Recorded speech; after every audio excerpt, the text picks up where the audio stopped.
दोस्तों नमस्कार, जय गुरुदेव, नमो निखिल। दोस्तों मैं पामेश्वर। दोस्तों आज की क्लास में आप सबका स्वागत है। हम बात कर रहे हैं हाथ के अंदर जो मस्तिष्क रेखा होती है उनकी विभिन्न स्थितियों का आंकलन, यानी इसके बारे में हमारी चर्चा चल रही है कि उसकी किस स्थिति का क्या परिणाम होता है, इसी बारे में हमारी चर्चा चल रही है। तो हम इसी कड़ी में आगे बढ़ते हैं और देखते हैं कि अगर किसी जातक के हाथ के अंदर मस्तिष्क रेखा चल करके और हार्ट लाइन तक पहुंच करके समाप्त हो जाए तो उसका क्या परिणाम होगा। तो जैसा इस हाथ के अंदर थोड़ा सा मैं आपको समझाने की कोशिश कर रहा हूं, पहले इस चीज को समझिए। इसको थोड़ा सा फोटो को बड़ा करते हैं। हाथ के अंदर ये जो रेखा है इसको हम लोग जीवन रेखा कहते हैं। ये आपको पूर्व में बताया जा चुका है, फिर भी एक बार बता देता हूं। ये रेखा जो है मस्तिष्क रेखा है और ये रेखा जो होती है ये हार्ट लाइन। अब हम जो चर्चा कर रहे हैं वो चर्चा कर रहे हैं कि सपोज करो कि किसी आदमी के हाथ के अंदर मस्तिष्क रेखा जैसे यहां से शुरू हुई, या मान के चलो कि जीवन रेखा इससे शुरू हो रही है, यहां से शुरू हुई मस्तिष्क रेखा और ये इस हार्ट लाइन के यहां तक आकर के समाप्त हो गई। तो ये हार्ट लाइन है और इस हार्ट लाइन के यहां तक आकर के ही ये रेखा समाप्त हो गई है। तो ऐसे स्थिति में क्या परिणाम आएगा, ये चीज समझने वाली बात है। ऐसे स्थिति के अंदर जातक जो है वो हद से ज्यादा इमोशनल होगा, भावनाओं से परिपूर्ण निर्णय लेने वाला इंसान होगा, ऐसा कर जाता है। वैसे जो अगर पुराने ग्रंथों की बात किया जाए तो उनमें जो हस्तरेखाविद है, पुराने जो हस्तरेखाविद है, उनका ऐसा मानना है कि ऐसे लोग अपराधी किस्म के इंसान होते हैं और ऐसे लोग एक तरह से मतलब किसी आदमी के मतलब कोई भी गलत काम करते हुए मतलब भावनाओं में बह करके कुछ भी गलत कर सकते हैं, साफ बात इसका मतलब ये।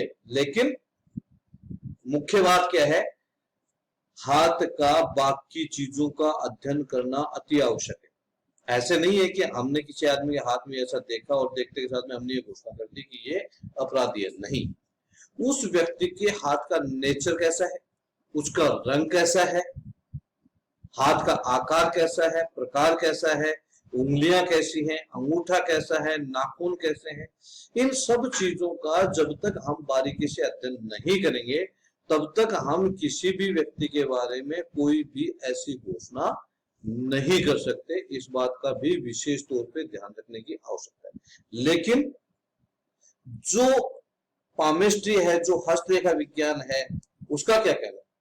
हस्तरेखा विज्ञान का कहना है कि ऐसे जातक जिनके हाथ के अंदर मस्तिष्क रेखा ऊपर उठ करके और हृदय रेखा हार्ट लाइन को टच करती हुई वहीं समाप्त हो जाती है, तो ऐसे व्यक्ति जो हैं वो हद से ज्यादा भावुक होते हैं, भावनाओं से वशीभूत होकर के कोई भी विवेकपूर्ण निर्णय को भी बदल देते हैं या उसको स्वीकार नहीं कर सकते।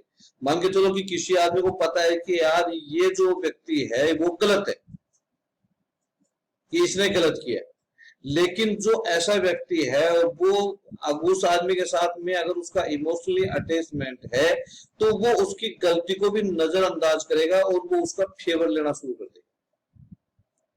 ऐसे जो लोग मतलब इस टाइप की जो सिचुएशन है, यानी हद से ज्यादा, यानी किसी अपने ने किसी का मर्डर कर दिया, रेप कर दिया, तो भी उसको अपना यानी जिसके साथ में उसका जो संबंध है तो वो उसको ठीक लगता है कि ठीक है यार जो कर दिया कोई बात नहीं। वो इस टाइप की जो नेचर का जो व्यक्ति है वो ऐसे व्यक्ति होते हैं, ऐसे लोग। तो यहाँ मतलब मुख्य बात क्या हो गई कि जो हार्ट लाइन है, सॉरी माइंड लाइन जो है वो उठ करके कहां चली गई, हृदय रेखा के पास में, और वहां जाकर के हृदय रेखा ने जो हृदय रेखा है उसने उसको वही समाप्त कर दिया। तो किसका प्रभाव हो गया, हृदय का। तो ऐसे व्यक्ति दिमाग का तो कहीं इस्तेमाल करने का कोई सवाल ही नहीं है कि वो दिमाग का कहीं इस्तेमाल करेंगे। ऐसे लोग केवल और केवल वो कार्य करेंगे जो उनके मन को अच्छे लगेंगे, यानी मन को अच्छा लगे तो उसके लिए वो कुछ भी कर सकते हैं, उनके लिए कोई भी चीज मायने नहीं रखती है, ऐसा आप मान करके चल सकते हो। तो यहाँ इसमें ये चीज है। इसके अलावा और दूसरी चीजें क्या है वो बताता हूँ। आप ये मान के चल सकते हो कि ऐसे व्यक्ति जो है वो क्या है कि भावनाओं में बहकर के कार्य करने वाले इंसान होते हैं। यदि मान के चलो कि किसी व्यक्ति को गुस्सा आ गया, अब गुस्सा आ गया तो गुस्से के अंदर वो व्यक्ति जो है वो गलत काम कर जाएगा, किसी का मतलब मर्डर कर दिया या किसी के सर में लठ मार दिया या कुछ भी ऐसा काम कर दिया।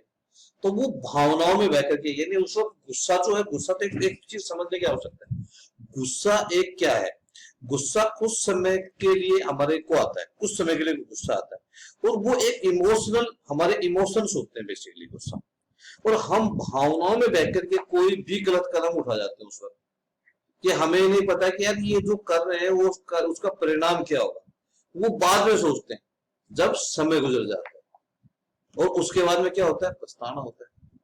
तो ऐसे व्यक्ति जिनके हाथ के अंदर इस टाइप की रेखा अगर आपको नजर आ रही है, तो ऐसे लोग भी भावनाओं में बह करके कोई भी गलत काम कर जाएंगे, ऐसा आप मान के चल सकते हो। लेकिन जैसे मैंने पहले भी कहा कि वो अपराधी, वैसे वैसे कहते हैं कि भाई ऐसे लोग अपराध कर जाते हैं, जैसे पुराने ग्रंथ है उनमें कहा गया है कि जिस आदमी के हाथ में ऐसी रेखा मिलेगी तो वो अपराधी किस्म का इंसान होगा।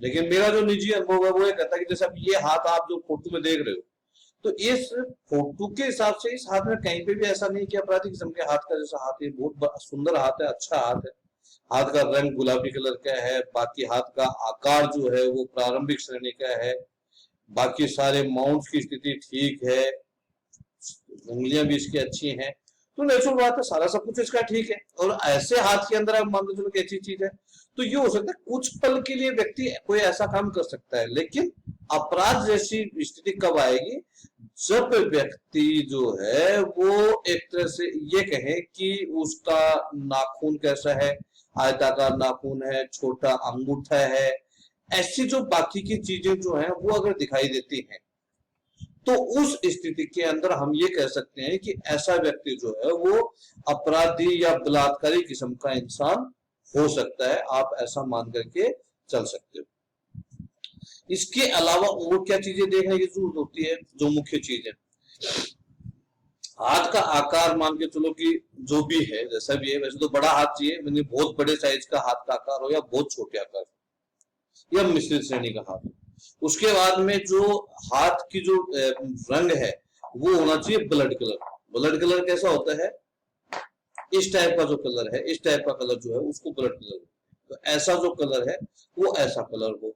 इसके अलावा अंगूठा जो है वो छोटा हो, छोटा हो और पीछे की तरफ झुकता हुआ नजर नहीं आना चाहिए, छोटा हो।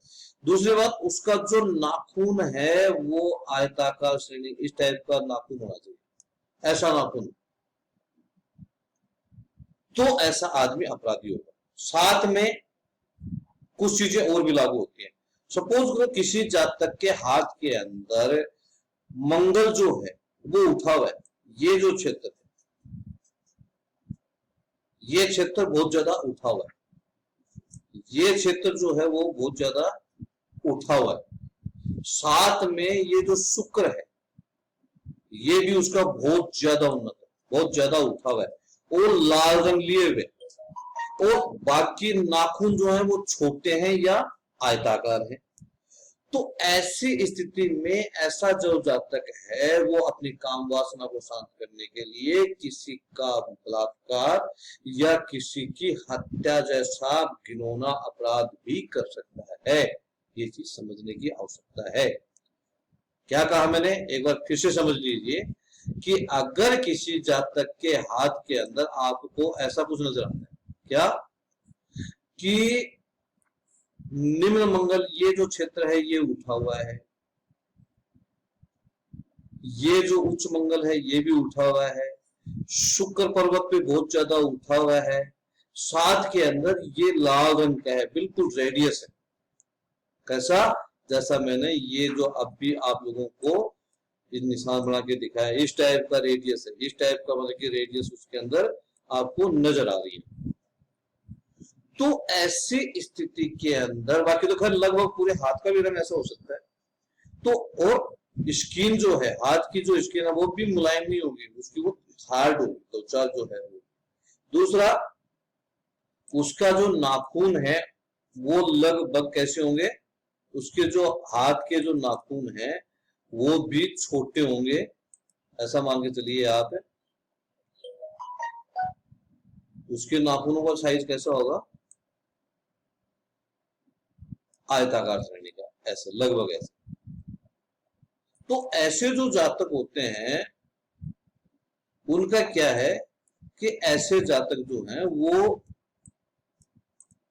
अपराधी किस्म के इंसान होते हैं, और ऐसे लोग अपनी काम वासना को शांत करने के लिए किसी का मर्डर कर सकते हैं, किसी के साथ में बलात्कार कर सकते हैं, गलत काम कर सकते हैं। ये चीज समझने की आवश्यकता है।